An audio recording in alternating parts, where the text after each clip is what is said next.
Hi everyone, I'm Shayna, and it's time to manifest what you want. Let's start taking a deep breath. And out. Make sure your shoulders are down. You release everything. One more time. Ooh. That was a big one. I almost anticipated that. Okay. This one I'm eye rolling at because but I know that a lot of people ask me, or a lot of people feel like that they'll never find the person that they're meant to be with, and blah blah blah. That's not true. Let's first of all, do you really think that everything that you go through in life and everything that you have been through would have been for nothing? And that you would not be with anyone ever? No, no. The universe would not do you like that, and God wouldn't either. So let's really get down to the nitty-gritty. Of course, you already know what I'm gonna say. You have to manifest who you want. And that means you cannot settle, and you have to be specific. For me, in my past experience, I had manifested who I wanted, and it was almost like a shock to me. I was like, whoa, like this is real right now. I said I wanted this person, and like slowly but surely I realized the list that I made, this person checks every box. That was real.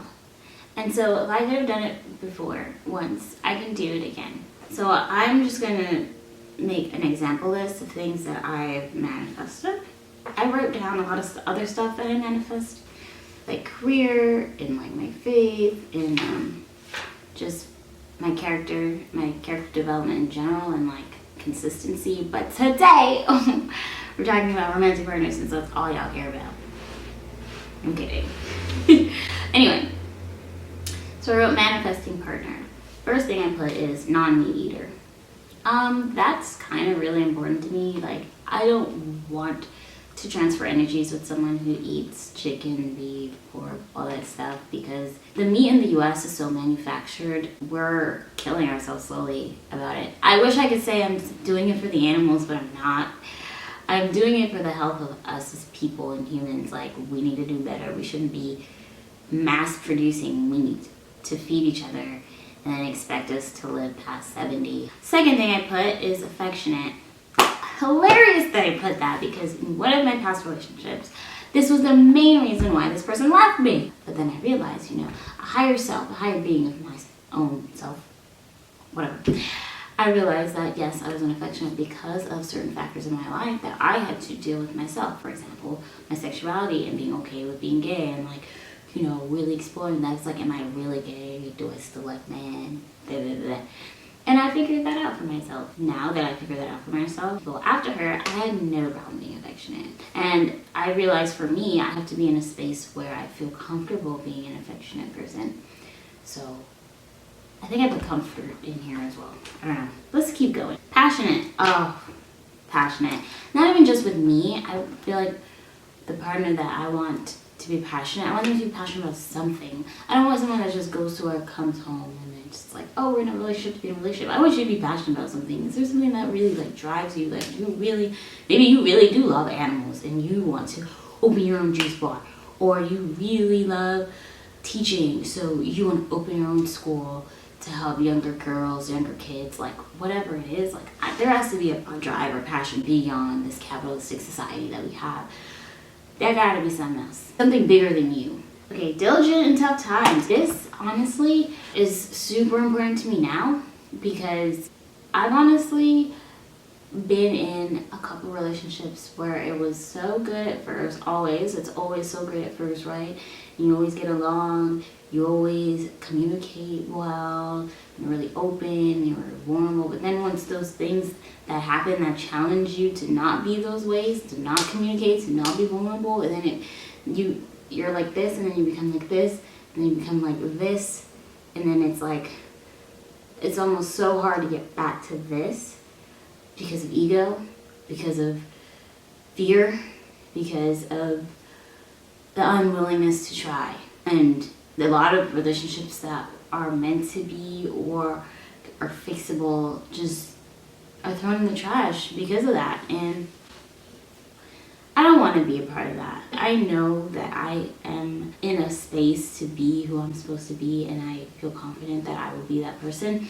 And I want my partner to feel the same way, like that they are going to fight, especially if there's no toxic things happening. I said no one's hitting on each other, no one's cheating. If Barack Obama and Michelle Obama go to therapy and they have to talk their issues out, who am I to think that I can't do that, or that I won't be in a position to do stuff like that? Open and vulnerable. Again, I kind of briefly touched on that. This takes consistency. This takes diligence. Like, to be open and vulnerable, like obviously at the beginning it's going to take a little bit to be open and vulnerable, but then to stay open and vulnerable, that's going to be difficult. And I want my partner to at least know that, acknowledge that, and like really work through that. Long-term commitment / marriage. You know, this is hilarious to me because, again, this is something that I've never really thought about. Like, I was always like, I'll be okay with not being married. But I think I actually want to be married. And I want my partner to want to marry me, like, and be sure of that and really work towards that.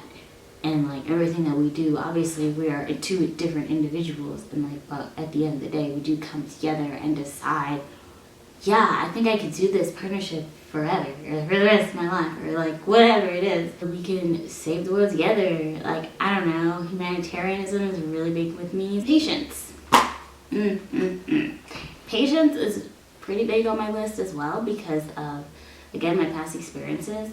I feel like a lot of the time things got blown up out of proportion, or really just like gnawing at the seams because of the lack of patience. You don't want to ruin your whole entire life just because you weren't patient enough, or you don't want to ruin the course of your life, or like something that could have happened but don't happen because you weren't patient enough. I pride myself on the amount of patience that I have with people and like experiences and just things in general. Like, I actually am patient. I don't want to be patient. Hell no. Like, I want to be impatient, but I choose patience a lot of the time. I just know there are a lot of instances where I just wanted to give up, and I just wanted to be like, why does this even matter to me? But then I'm like, I think about it and I'm like, okay, this is why this matters to me. So I'm gonna be patient. Ambitious. Kind of goes with passionate. Like, I want someone who has a reason to wake up every day in the morning. You need to know your footing in this world. Everyone has a purpose. Even if you feel lost, like, you do have a purpose. You were born for a reason. Like, technically, I was born out of really crazy circumstances, but I was born. You have to really think about why you want to do things and like how you can inspire a generation, and like what can you put into your legacy. And your legacy doesn't necessarily have to be children. It can be your body of work. Like, but that's how I see my legacy being. Whether I have children or not in the future, I actually would love to have children. And that goes to my next point. Wanting at least one child.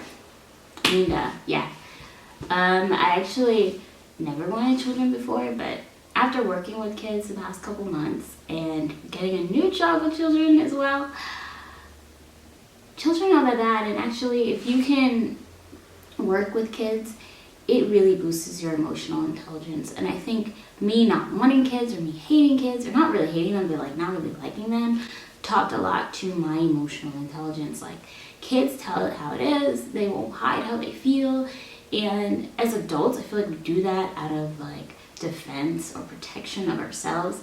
And we don't even have to do that, you know? Just being around kids in general is so inspiring. And I want my own kid to look up to me and my partner and be like, yeah, like, my parents are awesome. My parents are so awesome. Effective communication. Obvious. I do want effective communication. And I'm not gonna lie to you, communication is hard. My whole degree in communication was so difficult. Like, it took me 5 years to complete. And it's because it's so easy to not communicate, especially when you feel away. Especially if you're feeling neglected, if you're feeling anxious, if you're feeling like someone won't understand you. It's really easy to like go off of that path. And I'm not going to say that my partnership is going to be like 100% amazing communication all the time, because it probably won't. Again, I want this person to be open to fixing it, trying to find a way to make it effective again. I feel like in every situation or in every relationship, there has been a time where communication was together and on point and correct, and then it kind of falls down at the seams once people as individuals start going through things, and then that communication goes down the drain. How am I going to fix this? Well, think about it. Again, I've already mentioned counseling, therapy, talking it out, and sometimes you can't talk it out or figure it out on your own. You need help, and not your friends, okay, and not even your parents, because if your parents knew what to do, then they would be happy together, and they're not. Ooh, but y'all don't want to hear that right now. I'm in your business. I have a last one that I have done since the beginning of time. This one's so important. It hurts. Being loving even when mad. I don't think I've ever been given that same grace in a lot of the past relationships I've been in, just based on like action. Maybe they felt that way, maybe they still love me even when they were mad and blah blah. For example, I'm just gonna mention something that really hurt me when it came to my birthday. I think we were a little bit rocky at that time. We weren't getting along very well, and I didn't really get anything. I'm not really sure why, or maybe they made the order way too late, or like after my birthday, or like whatever. So it never really came. But then the present did come, and I was told that that person was just not even going to give it to me because it was inappropriate, and then they were going to give it to their sibling. That just didn't sit well with me, because I would understand if that present was romantic. It was a song, it was a teddy bear, it was flowers, it was nothing like that. It was a sweater. And if you plan to give someone something, you shouldn't take it back because you're mad. That's not something that I want. To leave this on a good note, let me know in the comments what kind of things are on your manifesting list. And the thing about this list is that I've listed a bunch of things, right? So many things to work on, so many things to be. I also have to be this person. I can't just magically make this person up and I'm gonna get this person and I'm not gonna be ready. No. I still have to constantly, consistently build my character to have it stay the same. And then that's when I'll meet this person. Or that's when this person is gonna, come to their senses and be like, yeah. This person's not gonna come when you're not ready, when you're not like in a good space, like, no. I know a lot of people say that, like, person on time. I don't believe in that. You can't make this huge list of someone that you want and then like not work on yourself, or not even be even similar to the person that you want. And this is beyond physical. It's hot as in this hell. Like, what in the hell? Oh my god. So again, let me know in the comments some things that you manifest in a person and how you would be compatible with this person based on your personality. Alright, manifest what you want, and bye.